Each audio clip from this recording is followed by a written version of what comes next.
ገብቶ እምቢኝ አለ ማለት እሱ ጭምር ተሸንፏል ለነብዩ መሐመድ ሰለላሁ ዐለይሂ ወሰለም አስተምሮ ሳይ ምድር ላይ ያለ አካል ይህንን የእስላምን ትምህርት ጥርት ባለ መንገድ ቁርአንና ሐዲስን የሰለፎቹን አቋም በተከተለ መንገድ ብናስረዳው አንድ አምላክን አምልኩ ብሎ ሰይጣን አዟል ወይ ያስኬዳል ወይ የትኛው ማስረጃ ነው ያንን የሚያስኬደው ፎልሲፋይ እናደርገዋለን እርሱ ሌላን ዓለም አዳበልና ፕላስ ነብዩ መሐመድ ሰለላሁ ዐለይሂ ወሰለም የአላህ መልእክተኛ ናቸው ብሎ ማመንና መቀበል ብቻ ነው አለቀ አይከብድም አይ ቲንክ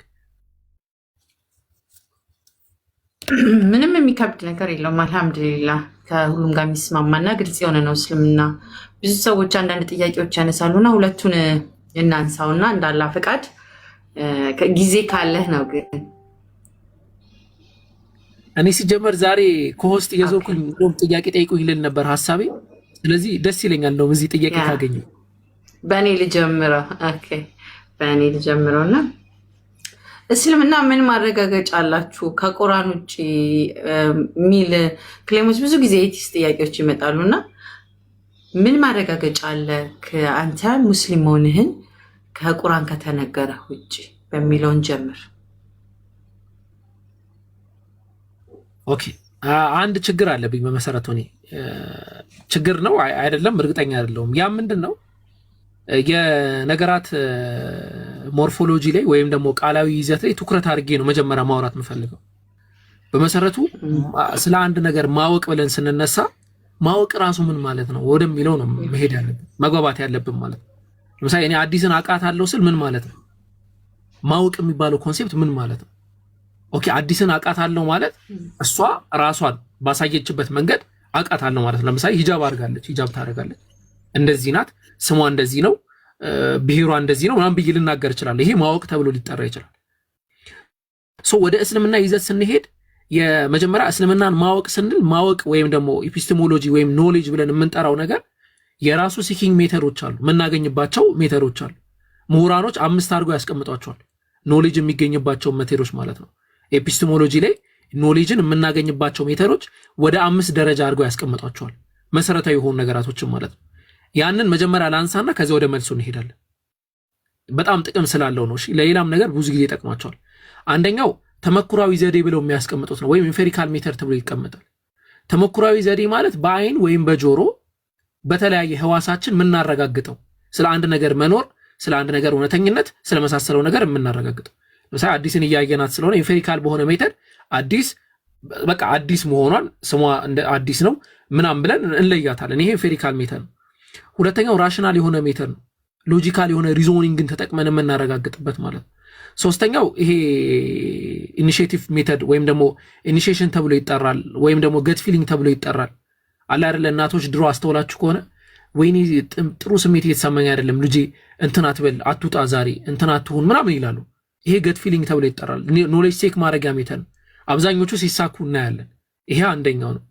ሌላው ሂስቶሪካል ሜተድ ነው ከታሪክ አንፃር ነገሮችን የምናረጋግጥበት ነው ስለዚህ አሁንኛ ስለ እስልምና እንወቅ ስንል ልናየው እንችላለን ወይ አንችልም በኢኒቲቲቭ ሜተድ ልናገኝ እንችላለን ወይ አንችልም ብቸኛ ልናገኘው ምንችለው በሁለት መንገድ ነው አንደኛው ሪቪሌሽን ነው ሁለተኛው ደግሞ ሂስቶሪካል ሜተድ ሪቪሌሽን ከተባለ በእኛ ጊዜ ግልጠተ መለኮት አለው የለም ስለዚህ በሂስትሪ ነው የምናረጋግጠው ሂስትሪ ምን ይላል ነው ባይ ዲፎልት ቁርአኑ ትክክል ከሆነ ሃይማኖቱ ትክክል ይሆናል ቁርአኑ ትክክል ካልሆነ ሃይማኖቱ ትክክል አይሆንም ለዛ ነው አላህ Subhanahu Wa Ta'ala ሎጂክ የሚነሳው ከቁርአን ነው አላህ ቁርአን ላይ ምን አለ አፈላ يتدبرون القرآن ولو كان من عند غير الله لوجدوا فيه اختلافا كثيرا አለቀ ዲቤት ነው የከፈተው ቁርአንን አያስተነትኑም ወይ ለምን ከአላህ ውጪ ያለ ሌላ አካል ቢሆን አንድ ልዩነት መጣረስ ያገኙበት ነበር ግን መጣረስ የለውም አላህ ለዲቤት ክፍት አደረገው ማንንም ሰው እኛ ምን ሞግትበትን መጽሐፍ አንስቶ ኖ ወይ አወከር ይሄንን መጽሐፍ ለማስረጃ መሆን አይችልም አውቶሪቲ የለውም ሂስቶሪካል የሆነ አውቶሪቲ የለውም ለፌዝ ለመመስረት አውቶሪቲ የለውም ስለዚህ ያንን ሞግታለሁ ካለ ኦኬ ያንን ይቻላል ከዛ ውጪ ግን መጽሐፉ ባይ ዲፎልት ትክክል ነው ማለት እስልምና ሃይማኖት እዚህ መጽሐፍ ላይ የተሰበከው ትምህርት ትክክል ነው ማለት እኛ በዛ ነው የሚሰራው ባይዘው ሪሊጅን የሚባለው ነገር ሪሊጅን ፌዝ ነው መጀመሪያ እምነት ነው የሚጀምረው ሳታምን የሚመጣ ነገር የለም እምነት አለ ከዛ ማረጋገጥ አለ ከዛ እምነት አለ ሶስት ማዕቀፎች ነው ያሉት አንዳንዴ ይባላል አይደለ አምነህ ነው የምታውቀው ወይስ አውቀህ ነው የምታምነው የሚባል ኮንሴፕት አለ ሰርጀሪ የሚሰሩ እንትኖች ዶክተሮች መጀመሪያ ወደ ሰርጀሪ የሚሄዱት አምነው ነው። በቃ የሆነ ነገር ስነግራቸው እዚህ ጋር እንደዚህ ያመኛል እንዲሆናል ኦኬ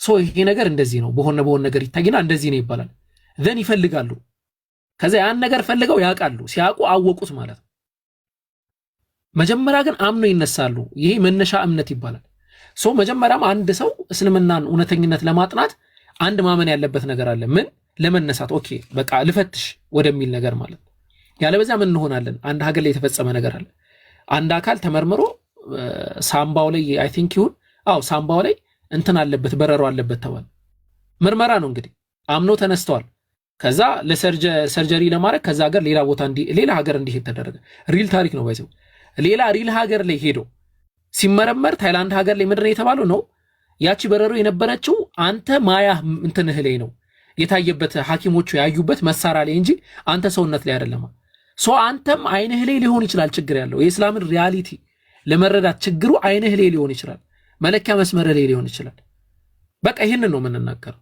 ስለዚህ በቃ ለዲቤት ክፍት ነው ሃይማኖት ይሄ ዝም ብሎ ክርክር ሳይሆን ዲቤት ተብለው ነገር ቁርአን ስተታለው ቢል አንድ ሰው ነው ደስ ይለኛል ማወቅ እንፈልጋለን ይምጣ ስተት እንዳይለው ማሳየት ከቻለን ኦኬ ማሳየት ካልቻለን ደግሞ እስክንችል ድረስ እናነበዋለን እና ከዛ አንፃር ይሄ ግን ቁርአን አይደለም እሺ አንዳንድ ሰዎች ምንድነው የሚለው እንዳይለኝ እና እንደዛ ነው ከዚህ አንፃር ነው ሰፋ ያለ ነው ግን እንደዚህ ሰፋ ያለ ነው እንደው ለመንካት ያለው ኔክስት ታይም አንዳንድ አንግሎችን ጠበቅ አድርገን ውስጥ የምናይባቸው ይኖራሉ እንዲሁም ደግሞ ላስት ታይም የላኩልህም አለ ጊዜ ሲኖር አሁን ፍሪ ነኝ ዲስ በዚህ ሰዓት እንግባ ብለኝ ወይ አንተ ጋር ወይ እኔ ጋር ቢሆን እነሱን በደንብ ማየት እፈልጋለሁ because ብዙ እንዳጋጣሚ እንትን ላይ ይመጣል ቲክቶክ ላይና እሱንም እንድናየው እፈልጋለሁ እንዳላ ፍቃድ አንድ ጥያቄ ጨምርና ለዛሬ እንልቀቅ ሌላ ቤት ደግሞ እንድትበጠብጥ እና የሰው ንቃት እንድትጨምር ስለምንፈልግ ማለት ነው ኢንሻአላህ so let's talk about አሁን ስለጀመርነው ጋር authenticity የሚለውን ነገር እንየው እና እሱን እንጨርስ based on any book in the world ካለው ጋር ይሄኛው authentic መሆኑን how can we tell በስርዓት ባለበት ፍሎ አይኖ ረጅም ነው የራሱ ያነሳውት ካልሆነ ሌላ ቀንም መሆን ይችላል ኢንሻአላህ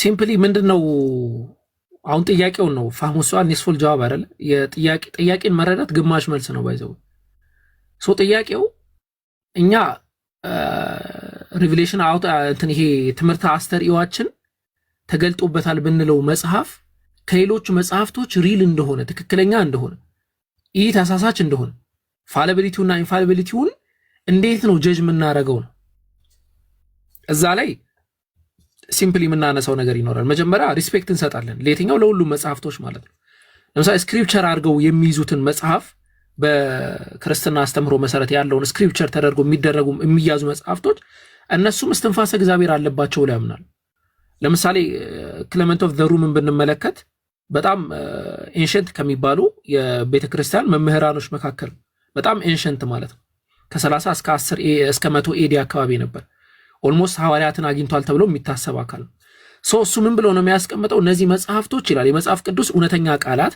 የሆኑት ቅዱሳን መጽሐፍትን በጥንቃቄ ተመልከቱ እያለ ይመክራቸዋል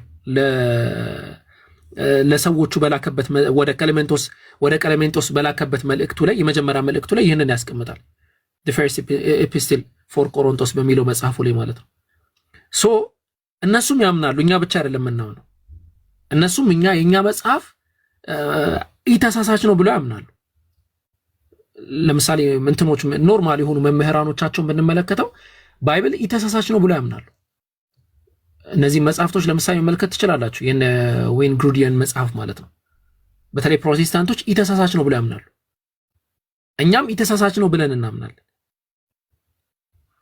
ግን የኛ መጽሐፍ ተሳሳች ነው አይደለም የሚለውን መመርመር ያስፈልጋል የነሱ መጽሐፍ ተሳሳች ነው አይደለም የሚለው ሊመረመር ይገባል ዝም ብሎ ተሳሳች ነው አይሳሳትም አይደል ባይብልን ስንመረምር አንድ ነገር ልንገራችሁ የማይካድ ሀቅ ባይብልና ቁርአንን አንድ ሰው ኢኳሊ ሊያስቀምጥ አይችልም በፍጹም ለምን የሚል ጥያቄ ሊመጣ ይችላል በመሰረቱ ባይብል የሚባል መጽሐፍ በባይብልነት ደረጃ ባይብል ተብሎ የሚጠራን መጽሐፍ ማን ነው ያመጣው ብለን ነው የምንጠይቀው መሰረት የለም እኮ ይሄንን አንድ መጽሐፍ ተመልከቱ።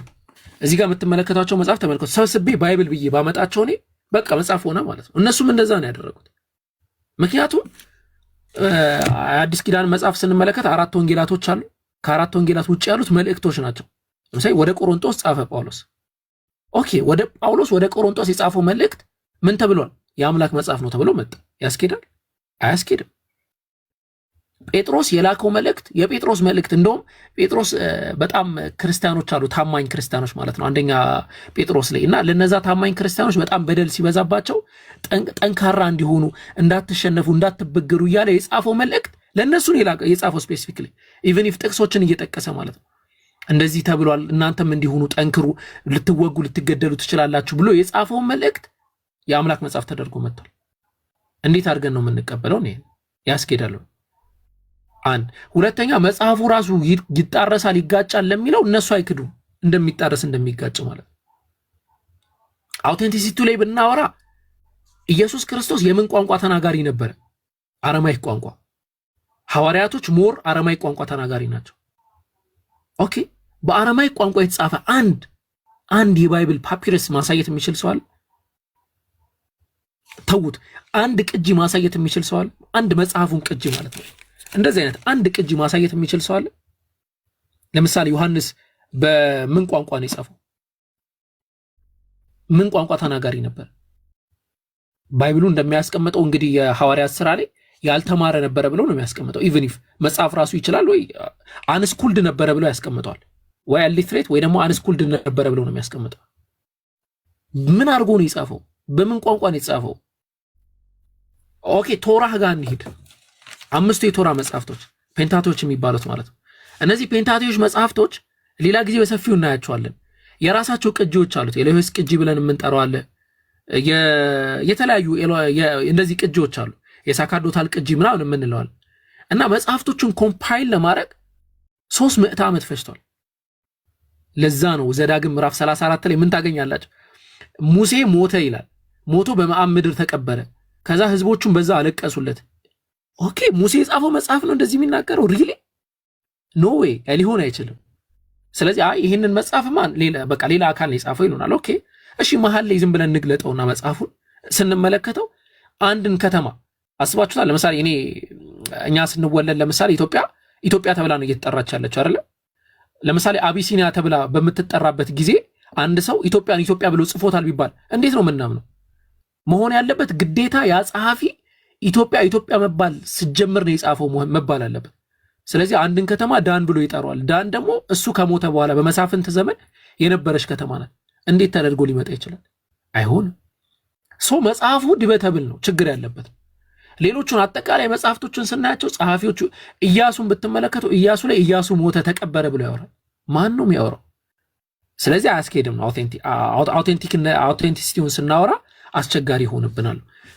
ግን ቁርአንን ለምን በዚህ ደረጃ ጀጃ እናደርገው? መደረግ አለበት። ማን ነው የጻፈው? ለምሳሌ ነብዩ ሌትሬት ናቸው፣ መጽሐፍ ማንበብ አይችሉም። ከያምተው ነው የጻፉት። ጸሐፊዎቹስ ማን ናቸው? አሁን ለምሳሌ የሚነሳ ጥያቄ አለ። የሱረቱል በቀራ ጸሐፊ ማን ነው? ሱረቱል በቀራ ማለት አንድ ሱራ ናት፣ አንድ ምዕራፍ ነው። ማን ነው ጸሐፊው? የሱረቱ አሊ ኢምራን ጸሐፊ ማን ነው? የሱረቱል ማኢዳ ጸሐፊ ማን ነው? ኒሳ ጸሐፊ፣ እንዲህ እያለን እንቀጥላለን። ሁሉንም ከሱረቱል በቀራ እስከ ሱረቱል ኢኽላስ ድረስ ያለውን ጸሐፊ ማን እንደሆነ ማምጣት ይቻላል። እዛ ላይ እናወራ። ኦኬ፣ ነብዩ ኢሊትሬት ናቸው፣ ማንበብም መጻፍም አይችሉም። ኦኬ፣ አንድ መጽሐፍ 3 ነው ሊሆን የሚችለው። አንደኛው የተኮረጀ ሊሆን ይችላል። ሁለተኛው ሰይጣኒክ ሪቪሌሽን ሊሆን ይችላል። ሶስተኛው የጋድ ሪቪሌሽን ሊሆን ይችላል፣ ወይ ደግሞ የአምላክ አስተርእዮ ሊሆን ይችላል። ከዚህ 3 ውጪ መጽሐፍ ማምጣት የሚችል የለም ምድር ላይ። አራተኛ ኢንኬዝ ምን ጨምሮ ፈጠራ ውጤት ሊሆን ይችላል። ኦኬ፣ አንደኛው ምንድነው አለን? የተኮረጀ ነው አለን። ለመኮረጃ አንድ ሰው ምን ያስፈልገዋል? ማንበብ መጽሐፍ ይጠበቅበታል። ኦኬ፣ ነብዩ መሐመድ ሰለላሁ ዐለይሂ ወሰለም በነበሩበት ዘመን በ7ኛው ክፍለ ዘመንም በለው ወይም ደግሞ ከ1400 ዓመት አካባቢ ዓመት በፊት ቅዱስ ቁርአንን ኮምፓይል ሲያደርጉ ኮርጀው ነው እንዳንል የሚኮርጁበት ራሱን የቻለ ሰነድ አልነበረም በጊዜው። በተወሰነ ደረጃ የተተረጎሙ ነገራቶች ይኖራሉ። ባይብል የምንለው መጽሐፍ ራሱ አልተተረጎመም። የመጽሐፍ ይሄ መጽሐፍ የሚባለውን ነገር በጊዜው የሚያውቁ ሰዎች በጣም ውስን ናቸው፣ የሉም። ኢሊትሬት ነው ህዝቡ። እኛ ያልተማርን ህዝቦች ነን ያሉት ነብዩ መሐመድ ሰለላሁ ዐለይሂ ወሰለም። እኛም ህዝቦችም ያልተማርን ህዝቦች ነን ያሉት። ከዛ በኋላ ነው አሁን እኛ ጋር ነው እንደዚህ እየተማርን ማንበብ የጀመረው። ሰው አያውቁም። ኮርጇል እንዳንል የተኮረጀ ነገር የለም። የመኮረጅ ብቃት የላቸውም። ስለዚህ ምን እናደርጋለን? ፎልስ እናደርጋለን። ሁለተኛ አለ የሰይጣን ሪቪሌሽን አለ። ሰይጣን ሊገልጥለት ይችላል። ሰይጣን ገልጦላቸው በታሪክ የጻፏቸው መጽሐፍቶች አሉ። በጣም ብዙ መጽሐፍቶች አሉ ሰይጣናዊ አስተምሮ ያለበት ማለት ነው። ኦኬ ሰይጣን የገለጠው ካልን ሰይጣንን እያስጠነቀቀ አስተምሯል ማለት ምን ማለት ነው? ሰይጣን የሚለው ኮንሴፕት ራሱ ከኢስላሚክ ቪው እንውጣና ሰይጣን የሚለው ኮንሴፕት ራሱ ባይ ዲፎልት ምን ማለት ነው? መጥፎ ነገርን የሚያዝ ማለት ነው። እናንተ ሰይጣን ነው ዝሙትን አትቅረቡ ብሎ የሚያዘው? ሰይጣን ነው ሰይጣንን ተጠንቀቁ ኢነሁ ለኩም አዱውን ሙቢን ብሎ የሚያዘው? ኔቨር። አይ ሰይጣን እኮ ሰውን ለማሳሳት በእኛ መጽሐፍ ላይ መልአክም ሆኖ እንደሚመጣ ይናገራል ይላል። አዎ እኛ እሱ አይሆንም አላለም። ግን ሰይጣንን አትታዘዙ አንድ አምላክን አምልኩ ብሎ ሰይጣን አዟል ወይ? ያስኬዳል ወይ? የትኛው ማስረጃ ነው ያንን የሚያስኬደው? ፎልሲፋይ እናደርገዋለን። አራተኛው ጋር እንሂድ። ሶስተኛው ጋር ከመሄዳችን በፊት አራተኛ እንደው የፈጠራ ውጤት ቢሆንስ? ይሄንን የፈጠራ ውጤት ነው ብዬ ከዚህ በፊት አንድ ሰው በአካል ስናወራ ቁርአን የፈጠራ ውጤት ነው ብሎ ሞገተኝ። ምንም አይነት ማስረጃ አላመጣውም። ሎጂካል የሆነ አርጊመንት ነው ያነሳውለት። ሎጂካል የሆነ አርጊመንት ማለት ነው። ይሄንን መጽሐፍ ተመልከቱት። ለምሳሌ ይሄ መጽሐፍ ስንት ፔጅ ነው? 190 ፔጅ ነው። 190 ፔጅ ነው። ይሄንን መጽሐፍ ለመጻፍ ረጅም ዓመት ፈጅቷል። ለምሳሌ እኔ የጻፍኩት መጽሐፍ ስለሆነ ነው የምነግራችሁ። ረጅም ዓመት ፈጅቶብኛል። የደለትኩትን መዓት ነገር ባሳያችሁ ትዝቃላችሁ። ወላሂ ኡስታዙ ሄድን ጠይቁት። አንድ መጽሐፍ ሲጽፍ አንድ መጽሐፍ ከዚህች መታንስ ልትሆን ትችላለች። አንድ መጽሐፍ ሲጽፍ የአሸን ነገር ይደልታል። ሰው ነን እኛ። ለምሳሌ ይሄንን ጽሁፍ ጽፈውና ከሁለት ቀን በኋላ ኖ ይሄ ነገር በዚህ ይስተካከል ብዬ አስተካክለዋል። 23 ዓመት አውቴንቲክ የሆነ ቀጣይነት ያለው ጽሁፍ መጻፍ የሚችል በየትኛው የሎጂክ ፕሮባቢሊቲ ነው ማሳየት የምችል? ምንም አውቴንቲክ የሆነ ማለት ነው። ቁርአን በጄቪ ዛሬ ደስ ይለኝ ነበር። አውቴንቲክ የሆነ ቀጣይነት ያለው ምንም ነገር ሳይቀየር 23 ዓመት ሙሉ አንድ ሰው እንዴት መጽሐፍ ሊጽፍ ይችላል? ጽፎት ነው ራሱ ምንል ማለት ነው። ኢቨን ጽፎት አይደለም አጽፎት ነው። አስባችኋል? 23 ዓመት ሙሉ እንዲህ ብለህ ጻፍ፣ እንዲህ ብለህ ጻፍ፣ እንዲህ ብለህ ጻፍ፣ እንዲህ ብለህ ጻፍ፣ እንዲህ ብለህ ጻፍ እያለ ሎጂካል የሆነ አርጊመንቱ ቀጣይነት ያለው። ከዛ ደግሞ የሆነ ነገር ነው ደግሞ እንዳትሉ እንትን አለው። ናሲኽና መንሱኽ ደግሞ የሚባል ኮንሴፕት አለ። ናሲኽና መንሱኽ ደግሞ አለ። ይሄም በዚህ ይሽሯል፣ ይሄም በዚህ ይሽሯል። ሁሉም ሻሪውም ተሻሪውም ሎጂካል የሆነውን እንትኑን ሪዞኒንጉን የጠበቀ መልኩ እንዴት መጽሐፍ ሊጻፍ ይችላል? ኢምፖሲብል ነው በሎጂክ ህግ መሰረት ማለት ነው። ይሄ ሎጂካሊ ስንመለከተው። ሁለተኛ ነብዩ ከራሳቸው ፈጥረውት ነው የጻፉት ከተባለ ይሄ መጽሐፍ መፈጠር የሚችል ነው ወይ? ቁርአን መፈጠር የሚችል መጽሐፍ ከሆነ ለምን አሁን ፈጥራችሁ አታሳዩን? እኔ መፈጠር እንደማይችል ላሳያችሁ ፈቃደኛ ናችሁ? ቁርአን ኔቨር ሊፈጠር የማይችል መጽሐፍ መሆኑን ባሳያችሁ ፈቃደኛ ከሆናችሁ አንድ ነገር ላሳያችሁ። አንድ ነገር ማለት ነው። ሲምፕል አዲስ ጥያቄ ልጠይቅሽ። ከቀንና ከሌሊት ማን ነው የሚቀርበው?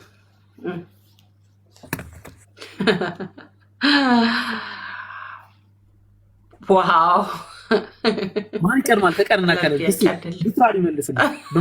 በመፈጠር ደረጃ ሌሊት ይቀርማል የሚለው ኮንሴፕት ይገዢ ነው። ስለመፈጠር ምናምን ሳይሆን እስቲ አሁን በምንኖረው ህይወት ላይ ለምሳሌ ዑደቱ ላይ ከቀንና ከሌሊት ማን ይቀርማል? ቁርአን ይሄ አንሰር እንዳለው ታውቃላችሁ። ባይዘው በቃ እኔ አይምሮዬን ነው ይሄንን የቁርአን አንቀጽ ስመለከተው በቃ ድንግጥ ነው ያልኩት። እንዴ አልኩኝ፣ ሰምቼው ስለማላቅ ማለት ነው። ለዛ ነው ቁርአንን ሁሌ ስታስተነተው የተለየ ነገር ታገኛላችሁ። መልሱን እስቲ ልክፈትላችሁ። ሱራውን አረሰውን ብዬ አስባለሁ። ሱረቱል ያሲን ነው። አንዴ ልክፈትላችሁና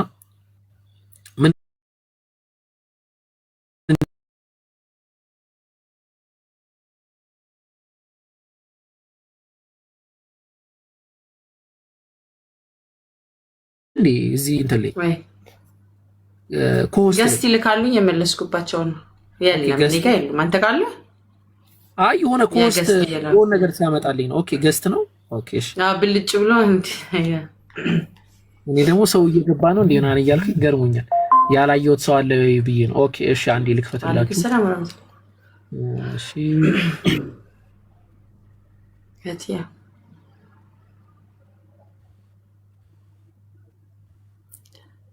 ኦኬ ይሄንን ሎጂካል እንትን አንሰር ተመልከቱት። ቁርአን ላይ አላህ Subhanahu Wa Ta'ala ሱረቱል ያሲን ምዕራፍ 36 ቁጥር 40 ጀምሮ ተከታተሉኝ ያ ጀማ ሁላችሁ። ምዕራፍ 36 ከቁጥር 40 ፀሐይ ጨረቃ ልትደርስባት አይገባም ይላል። አዲስ ላንቺ ነው ጥያቄው። ፀሐይ ጨረቃ ልትደርስባት አይገባም ማለት ማን ይቀድማል ማለት ነው? ጨረቃ ትቀድማለች ማለት ነው። ጨረቃ ማለት ባይ ዲፎልት ምን ይቀድማል ማለት ነው? ሌሊት ይቀድማል ማለት ነው አይደል? ናይት አዎ። ከዛ ቀጠል አደረገና ደግሞ ሌሊት ቀንን ያለውን ጊዜ ቀዳሚ አይሆንም ይላል። ሌሊት ደግሞ ቀንን አይቀድመውም ይላል። ሰርኩላር ሪዞኒንግ እንዳለው ነው አላህ ያስቀመጠው። ጨረቃ ፀሐይ ጨረቃ ላይ አደርስም ማለት ሌሊት ቀንን አቀድምም ማለት። ስለዚህ ምን ማለት ነው ከተባለ አንድ ሌሊት ባይ ዲፎልት እዚህ ጋር አንድ ሌሊት ሲመጣ በምን ይቀደማል? በአንድ ቀን ይቀደማል። ቆይ ስክሪን ራሴን ሪፍሌክት እንዳያደርግ በዚህ ላሳያችሁ። አንድ ሌሊት እዚህ ጋር ካለ ለምሳሌ የዛሬው ሌሊት በምን ይቀደማል? በምን ይቀደማል? የዛሬው ሌሊት በትናንትናው ቀን ተቀድሟል አይደል? ግን ምንን ይቀድማል ደግሞ? የነገውን ደግሞ ቀን ይቀድመዋል። ገብቷችኋል? አላህ ያንን ጭምር አደቅ በሆነ ተፋሲል ነው ቁርአን ላይ ያስቀመጠው። ፀሐይ አለ ለሸምሱ ينبغي لها ان تدرك القمر ፀሐይ ጨረቃ ላይ ልደርስ አትችልም አለ። ወለላይሉ ሳቢቁ النهار አለ ሌሊትም ደግሞ ቀንን ሊቀድም አትችልም አለ። ሰርኩላር የሆነ ሪዞኒንግ አላቸው ማለት ነው። ግን ስለመፈጠሩ ደግሞ አላህ ባይዘው ስለመፈጠሩ ማውርቷል። የቱ ጋር ነው ያወራው ልትሉኝ ትችላላችሁ። ሱረቱል ላይልን ክፈቱ ከአንቀጽ አንድ ጀምሮ ማለት የቁርአንን አስተካክ እንድታዩት ነው። እሺ ቁርአን ዝም ብሎ ቀልድ እንዳልሆነ እንድትመለከቱ ነው። ሱረቱል ላይል ከአንቀጽ አንድ ስንጀምር አላህ Subhanahu Wa Ta'ala ወለይሊ ኢዛ ይغሻል በሌሊት እመላለሁ በጨለማው በሚሸፍን ጊዜ አለ። ሶ ሌሊት ከቀን እንደሚቀድም አላህ እየተናገረ ነው። ለምን እንደምላችሁ ላሳያችሁ። ከዛ ወነሃሪ ኢዛ ተጀላ አለ ቀንን በተገለጸ ጊዜ አለ። ለምን ቀንን እዚህ ጋር ሌሊትን እዚህ ጋር አላደረገውም ልትሉ ትችላላችሁ። አላህ ኦርደር እያስቀመጠ ነው፣ ክሮኖሎጂካል ኦርደር። ወማ خلق الذكر والانثى አለ ከወንድና ከሴት ማን ነው ቀድሞ የተፈጠረው? ወንድ ነው። ወንድና አስቀድመው ወማ خلق الذكر والانثى ከወንድና ከሴት ቀድሞ ማን ተፈጥሯል? ቀን ተፈጥሯል። ከቀን ማን ቀድሞ ነበረ? ሌሊት ነበር። ይሄ በጣም የብዙ የቁርአን አናቅስት ላይ ያለ ነው። ነቢያትን ሲጠቀስ ብትመለከቱ ክሮኖሎጂካል የተላኩበትን ኦርደር ይጠብቃል። ይሄንን መጽሐፍ በምንም ተአምር አንድ ሰው ሊያስተካክለው አይችልም። አረሱን ተውት። ከ1400 ዓመት በፊት አሁን እኛ የምናቀው ሁለቱም ባህሮች ጨዋማ ባህርና ኖርማል ባህር አንድ ላይ አይገጣጠሙም ብሎ የሚናገር መጽሐፍ ምን ማለት ነው? አራ አቡበከር ምን ሆነ ነው? አንድ እኮ በባህር የሚጓዝ አካል ያንን ዲስከቨር ሊያደርግ ሊናገረው ይችላል ይላል። ኦኬ እስማማለሁ። ምን ይላል ግን መሰላችሁ ቁርአኑ ሲጠቅሰው هذا ይላል አንደኛው ሚልሁን ኡጃጅ ነው ይላል። በጣም ጨዋማ ለጣም የማይመች ነው ለመጠጥ ይላል። ነገር ግን ያኛው ሳኢሁን ሸራቡሁ ለመጠጥ የሚመች የሚንቆረቆር ነው የሚመች ነው ይላል። አሪያማቹአል ይሄንን ሰው ፈጥሮት ነው።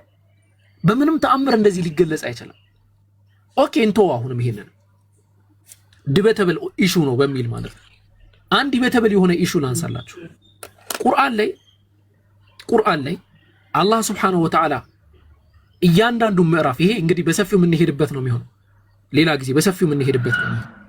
አላህ Subhanahu Wa Ta'ala እያንዳንዱ ምዕራፍ መጀመሪያ ላይ የሚያስቀምጣቸው አንቀጽና መጨረሻ ላይ የሚያስቀምጣቸው አንቀጽ they are perfectly align የሚያደርጉ ርዕሶች ናቸው።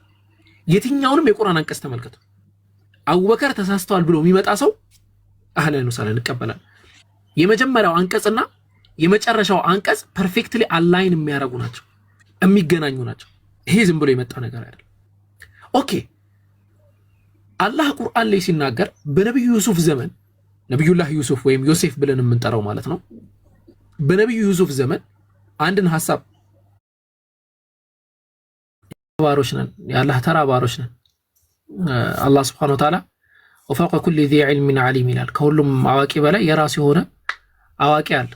ዕውቀት ከህይወት ከውልደት ጀምሮ እስከ ሞት ድረስ አብሮን የሚቀጥል ነገር ነው። ሁሌ በእያንዳንዱ ሂደታችን ለምሳሌ አሁን እናንተ ጋር ሳወራ ያወቅኩት እውቀት ይኖራል እና ከዛ አንፃር ብዙ ጊዜ ፎሎ አድርጉ ምናምን የሚለው ነገር እኔ ብዙ አይመቸኝም። ከምን ሴንስ አንዳንዴ ብቻ አስቸጋሪ ስለሆነ ከዚህ በፊት አንስቼው ትንሽ ተቃውሞ ስለደረሰብኝ ይቀርና ብቻ በአጠቃላይ እኛ አላህ ባለን መጠን ፎሎ የምናደርገው አካል ማን ነው የሚለውን ልናቅ ይገባል። ተጠያቂ ስለሆንን ማለት ነው። ዝም ብለን አንስተን በእስልምና ዝም ብለህ ፎሎ ዝም ብለህ ሼር አድርገው ምናምን የለም ነው ወይ? ማን ነው ፎሎ የምታደርገው አካል? ለምሳሌ አቡበከርን ፎሎ ካደረገው ለምንድን ነው የምታደርገው? ጥቅም ታገኝበታለህ። ኦኬ ማታገኝበት ከሆነ ቶ እና ይሄ እንትን ነው ፕሪንሲፕላችን ሊሆን ይገባል። ያንን ለማንሳት ነው። ሁለተኛው ጠቅለል አድርጌ እንደ ማህበረሰብ እንደ እስልምና አሁን ያለንበት ጊዜን በደንብ ለስብከት የተመቸ ማድረግ አለብን። አላህ ምድር ላይ የሚመለክበትን ሁኔታ ኤሪያን አመቻቹ ነው የተባልነው። እኛ ስራችን ያ ነው፣ ቁጥር ማብዛት አይደለም። አላህ ቁጥር አብዙ ብሎ አላከንም። እኔ ለምሳሌ አዲስ ዓለም ጋር መጥቼ ዛሬ ሳወራ በደንብ እንድተማመኑ የምፈልገው ነገር አቡበከር የሰውን የሙስሊሙን ቁጥር ለመጨመር ከክርስቲያኑ ሰው ለመውሰድ ለማስለም ምናምን የሚል ኖ ዌይ እንደዚህ ዓላማ ኖሮን አይደል። እኛ ዓላማችን የአላህን መንገድ ቀጥ አድርጎ የሚመለክበትን ኤሪያ አመቻቹ ነው የተባለው። 945 ዓመት ነብዩላህ ኑህ አለይሂ ሰላም 945 ዓመት ዳዕዋ አድርገው የሰለመላቸው ሰው 40 አይሞላም፣ 40 ምናምን አይሞላም። 950 ዓመት ነብይ ናቸው፣ 40 ዓመት አይሞላም የሰለመላቸው። አላህ ግን ኡሉል ዐዝም ሚነ ሩሱል ተብሏል። ከነቢያቶች በላጭ የሆኑ 5 ኡሉል ዐዝም ተብለው ይጠራሉ። አንደኛው እሳቸው ናቸው። ክብር ሰጥቷቸዋል። ሰው ቁጥር ማብዛት ላይ ሳይሆን ከኛ የሚጠበቀው ዳዕዋ ማድረግ ብቻ። ጥሪ ስናደርግ ግዴታ በአፍ አይደለም፣ ከአፍ በላይ ባህሪ በጣም ወሳኝ። እንዲህ አይተውን እነዚህንም ሙስሊሞች ናቸው እንዴ ሙስሊሞች እንዲህ ከሆኑማ ብሎ መሳብ ይገባቸዋል። አንድ ታሪክ ልንገራችሁ። ለምሳሌ ያ ታሪክ ትልቅ ነገር አይደለም እንዲያደርግን እንዲሆንን ለማለት ሳይሆን አስተማሪ ስለሆነ ነው ታሪኩን የምነግራችሁ። አንድ ቀን ወንድማችን ኢብራሂም ታውቁታላችሁ፣ ኢብራሂም አፖሎጂስት ማለት ነው። ከኢብሮ ጋር ሆነን እዚሁ ቲክቶክ ላይ በንጽጽር የምታውቁት ወንድማችን ጋር ሆነን አንድ ምግብ ቤት እየበላን ነው፣ ከሆነ ትምህርት ወተን ማለት ነው። ከዛ አንድ ቄስ ነገር መሪጌታ ይሁን ቄስ ነገር ቁጭ ብሏል። ከዛ እኛ ምግባችንን ከበላን በኋላ ስናያቸው ደከም ያሉ ናቸው። ለሳቸው ከፍለንላቸው ወጣን። አሁን ያለው ነገር ምን እንደሆነ እንድትረዱ ነው። ለሳቸው ስንከፍልላቸው በጣም ደስ አላቸው። እኔ ከባህር ዳር ነው የመጣሁት እንትን የምለው ነገር እንደውም የእንትኔን ሰርቀውኝ መጓጓዣዬን እንዴት እንደመሆን ጨንቆኝ ነበረ ምናምን። ኢየሱስ ክርስቶስ ይከተላችሁ፣ እግዚአብሔር ይባርካችሁ፣ ማርያም እንዲታርግላችሁ ምናምን አሉ። እኛ ችግር የለውም ይሄ ግዴታችን ነው ኢስላም የሚያዘን ነው ብለን ነው እኛ ሄድን። እሳቸው አይምሮ ላይ ኦኬ ሙስሊሞች ማለት እነዚህ ናቸው። ልክ እዛ ከተማቸው ሲሄዱ ዳዕዋ ያደርጋሉ። አረ ሙስሊሞችን እንደዛ አትበሏቸው፣ አረ እኔው እንደዚህ ተገናኝተን እንደዚህ አድርገውልኝ እንዲሆነውልኝ ነው የሄዱት የሚል ነገር ውስጥ ይመጣል። ይሄንን ከየት ነው ያመጣው? ዝም ብለህ ቀንጭበህ ነው? አይ ከነብዩ መሐመድ ሰለላሁ ዐለይሂ ወሰለም ነብዩ ለዛች ሴት ለሽማግሌ ለአሮጊት ሴት ተሸክመው እንጨት ተሸክመውላት ቤቷ ሲያደርሱላት እኔ ልጅ አለች ምሰጥህ ነገር የለኝም፣ ግን አንድ ምክር ልምከርህ፣ ውለታ መክፈል ስላለብኝ አንድ ምክር ልመክርህ ነው። ያም መክረም አሁን መሐመድ የሚባለው ግለሰብን ተጠንቀቃለች። ለነብዩ ለራሳቸው ነው የምትላቸው። ሌላ መመክርህ ነገር የለም። ያ አካል ግን እንዳያሳስት እንዳንተ አይነት ወጣት አለች። አረ እኔ ነኝ እኮ ነብዩ መሐመድ አለ። አሽሃዱ አን ላ ኢላሃ ኢለላህ ወአነ ሙሐመድ ረሱሉላህ አለች። በቃ በአላህ አምናለሁ። ባህሪያቸውን አያችሁ። ይሄ አንዴ ብቻ አይደለም፣ በጣም ብዙ ጊዜ ተፈጽሟል። አንድ ሰው መጥቶ አንተ የአላህ መልእክተኛ መሐመድ ሆይ አላቸው። ክርስቲያን እኮ ክርስቲያን ስላችሁ ሙስሊም አይደለም። ሰደቃ ስጠኝ አላቸው። ቸግሮኛል ሰደቃ ስጠኝ አላቸው። 100 ግመል አንስተው ሰጡት። 100 ግመል ማለት በአሁን ጊዜ 100 ቦይንግ ማለት ነው። ቦይንግ ኤርፕሌን ታውቃላችሁ አይደል? የሚሄደው ቦይንግ በጣም ውዱ 365 ነው ይባላል። ያ ቦይንግ በሉት በጣም ውድ ነው በጊዜው ግመል ማለት። 100 ግመል አንስተው ሲሰጡት አረ ጮኸ ሰውየው። ይሄ ትክክለኛ ነብይ ነው አለ። በባህሪ ብቻ እኮ ነው ሸሃዳ ይዞ ሄደና ወደ ህዝቦቹ አረ ሙሐመድ ትክክለኛ ነብይ ነው አለ ሰለላሁ ዐለይሂ ወሰለም። ምን አይነት ነብይ ነው? ፈቅርን የማይፈራ ድህነትን የማይፈራ ባህሪ ነው። አያችሁ። እና ያ ባህሪ በብዙ ሁኔታ ሰዎችን ይጠራል። በሀገራችንም አባቶቻችን የሚታወቁት በታማኝነት ነው። አባቶቻችን የሚታወቁት በዘመድ ጠያቂነት ነው። አባቶቻችን የሚታወቁት የሰውን ችግር በመፍታት ነው። እኛ ሙስሊሞች የሚያስተምረን አስተምሮታችን ከነብዩ የተረከብነው የተቀበልነው ነገር ለዓለም ብርሃን አዛኝ እንሆን ዘንድ። የሮም መልእክተኛ ወደ ዑመር ረዲየላሁ ዐንሁ ሲመጣ ዑመርን የሀገር መሪ ሆኖ ሀገር መሪነት ዝም ብሎ ሀገር መሪ አይደለም፣ የተለያየ በአህጉር ደረጃ ያሉትን እየመሩ ዑመር ማን እንደሆነ አይለየው ነበር። ቢኮዝ ተናንሰው ከህዝቡ ጋር ይኖሩ ስለነበረ ማለት ነው። እኛም ሙስሊሞች እያንዳንዱ ሂደታችን ዳዕዋ ሊሆን ይገባል። ስንራመድ ዳዕዋ ኦኬ፣ እነዚህ ሙስሊሞች ናቸው። ሙስሊም ሲባል ገና ስታየው አለባበሱ ታይቶ ሙስሊም ይባል ነበር ባይዘው ድሮ። አሁን ያለበትን እንግዲህ ሁላችሁም ወቁ። አለባበሱ ታይቶ ይሄ ሰው ሙስሊም ነው ይባላል። ልክ አንዲትን እህት ሲያያት ማሻአላህ ሙስሊም ናት ይባልበት። የሆነን ወንድ ስታይ ንጽህናው፣ አለባበሱ ስርዓት አደረ ኦኬ ይሄ ሙስሊም ነው የሚባልበት ደረጃ መድረስ መቻል አለ። በሀገር ደረጃ ሊሆን ይችላል፣ በመርዳት ደረጃ ሊሆን ይችላል፣ በኢኮኖሚ ደረጃ ሊሆን ይችላል፣ በእውቀት ደረጃ ሊሆን ይችላል። እና በዛ ደረጃ ከፍ እስካልን ድረስ ለሰው ዳዕዋችን ያምራል። ዳዕዋ ስናደርግም ደስ ይላል። ከንግግር በላይ ነብዩ የሚያሰልሙት በምን ነበረ? በባህሪያቸው ነው። ነብዩ ጋር እየመጡ ይሰድቧቸዋል፣ ምን ይሏቸዋል ምናምን፣ ግን ዞር ብሎ ደግሞ ለካ መሐመድማ እውነተኛ ነው ብሎ ያምናል።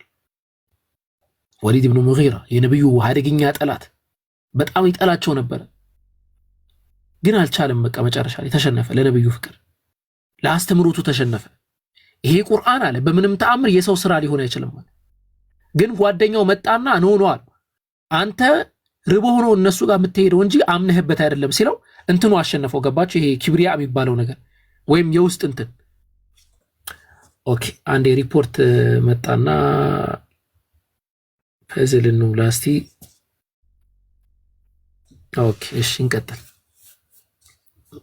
ከዛ አንተ ርቦ ሆኖ እንጂ ሌላ ነገር አይደለም ነብዩ ጋር የምትሄደው ብሎ ሊያዋርደው ሞከረ። አረ እንደዛ አይደለም ምናምን አለና እንደውም በቃ አንተ እንዲያምኑ ከፈለክ ህዝቦች ነብዩ ማዋረድ አለብህ አለው። ስለዚህ ይህ ግለሰብ ተነሳ፣ ወደ ነብዩ ሄደ። አላህ ቁርአን ላይ ተርኮልናል ሱረቱል ሙደሲር ላይ። ከዛ ነብዩን አለ በግልጽ ነው የመሰከረው። እብድ አይደለም እብድ ነው እንዳልላል፣ ውሸታም አይደለም ውሸታም እንዳልል፣ እውነተኝነቱን እናንተም እኛም እናውቀዋለን። ጠንቋይ ነው እንዳንል የጠንቋይ ስራ የለውም፣ ገጣሚ ነው እንዳንል እንደ ገጣሚዎች አይደለም ማለት። ህዝቦቹ ደነገጡ። በቃ አመነ ይሄ ግለሰብ ማለት ነው አለ። ግን አላህ ምን አለ? ثم أدبر واستكبر አለ። ዞር ብሎ ሊሄዳልና ነገር ግን ትዕቢት የምትለው ነገር መጣና فقال إن هذا إلا سحر يؤثر አለ። ይሄ ሁሉ ነገር አይደለም ብያቸዋለሁ፣ ግን ይሄ ሊሆን የሚችለው በእርግጠኝነት ድግምት ነው፣ አባትና ልጅን ያለያያል የሚል ኩራት ውስጥ ገብቶ እምቢኝ አለ ማለት። እርሱ ጭምር ተሸንፏል ለነብዩ መሐመድ ሰለላሁ ዐለይሂ ወሰለም አስተምሮ። ምድር ላይ ያለ አካል ይህንን የእስላምን ትምህርት ጥርት ባለ መንገድ ቁርአንና ሐዲስን የሰለፎቹን አቋም በተከተለ መንገድ ብናስረዳው አይደለም ሰው ድንጋዩ ይሰልማል፣ ይታዘዛል፣ ይሰማል። ስለዚህ ያንን በጠበቀ መንገድ ዳዕዋችንን እንቀጥል ለማለት ነው። ጨርሻለሁ። በጣም ብዙ ከታች ጥያቄ ያለን ያሉኝ ሰዎች ስላሉ እነሱን ደግሞ አስተናግዳለሁ። ብዙ ነገር የሆነ እኛ ጭንቅላታችን ቢዩቲፉል ነገር እየቀሰቀስ ካላህ ይጠብቅህ። I have no words። ግን ሰዓቱም ደረሰና ከመለያየታችን አይቀርምና የሚመችህ ከሆነ ቁርአን ቀራልን የተወሰነች በርስም ቢሆንና በአማረ እንትን ቁርአን ቀርተልን እናጠቃልል። ወይኔ ዛሬ ቁርአን ከመቅራት ጎሮሮ እንተምባል ባይዘው አንድ ቢል አለ ባል it's okay ትንካንም ችግር የለ። እሺ አንተ just ሚስም ስላረግነህ ቁርአን ስትቀራ ለማለት ያለው የተወሰነ እንቀራለን ነገር የለውም። ግን ስፒከር ማይክ ማድረግ አለብኝ አለ በዚያ ማለት ብዙ ቶን ማውጣት ስላለብኝ ጎሮሮ ደግሞ ለዛ ለጊዜው አይሆንም፣ ፌል አድርጓል ማለት ይቻላል። ስለዚህ አንዴ ትንሽ ታገሱኝ። እስከዛ ታፕ ሼር ኮፒ ሊንክ አድርጉ። እሱ ቤትም ያላችሁ ከኔ ቤት ያላችሁ ደግሞ ፎሎ አድርጉት ወንድማችንን። እናመሰግናለን። መታችሁም ታፕ ሼር ኮፒ ሊንክ የሚያደርጋችሁ ስላላችሁ የሚገርም ትምህርትን ያገኘነው አይደል? እስቲ መርቁት። እስከዛ እስከሚመለስ አቡኪን መርቁት።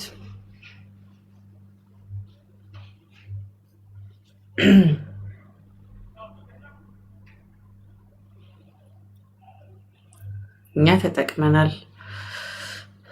አምሹር ብዙዎቻችሁ እንደምትጠቀሙበት ላይክ ቤዚክ የሆነ በየጊዜው መነገር ያለበት ይመስለኛል። አይ ቲንክ መሰረታዊ የእስልምና ነገሮችን ደጋግመን ስንሰማ ማሪፍ ነው። ዋሌኩም ሰላም ወራህመቱላህ።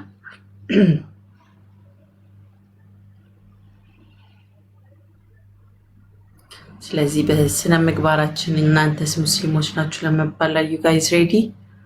እናንተስ ታይትሉን ነው ያዝነው ሙስሊሞች ወይስ ላይክ ለመባል ብቻ ነው?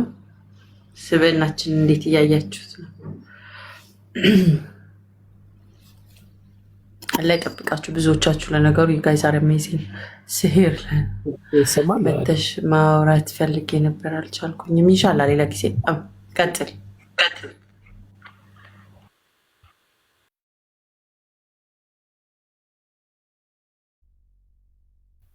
እሺ ኢንሻአላህ የተወሰነ እንቀራለን።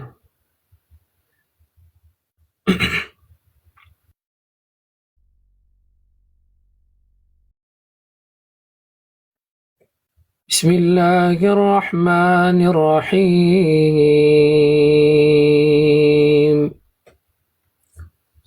تبارك الذي نزل الفرقان على عبده ليكون للعالمين نذيرا الذي له ملك السماوات والأرض ولم يتخذ ولدا ولم يكن له شريك في الملك وخلق كل شيء فقدره تقديرا واتخذوا من دونه آلهة لا يخلقون شيئا وهم يخلقون ولا يملكون لأنفسهم نفعا ولا ضرا ولا يملكون لأنفسهم ضرا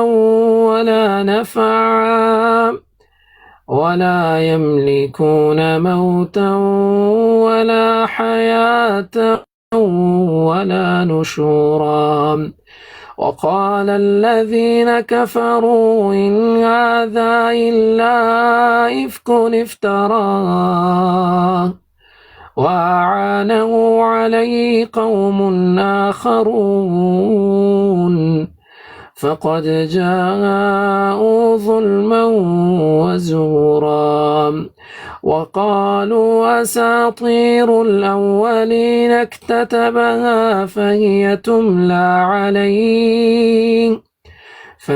تملى عليه بكرة وأصيلا قل أنزله الذي يعلم السر في السماوات والأرض إنه كان غفورا رحيما وقالوا ما لهذا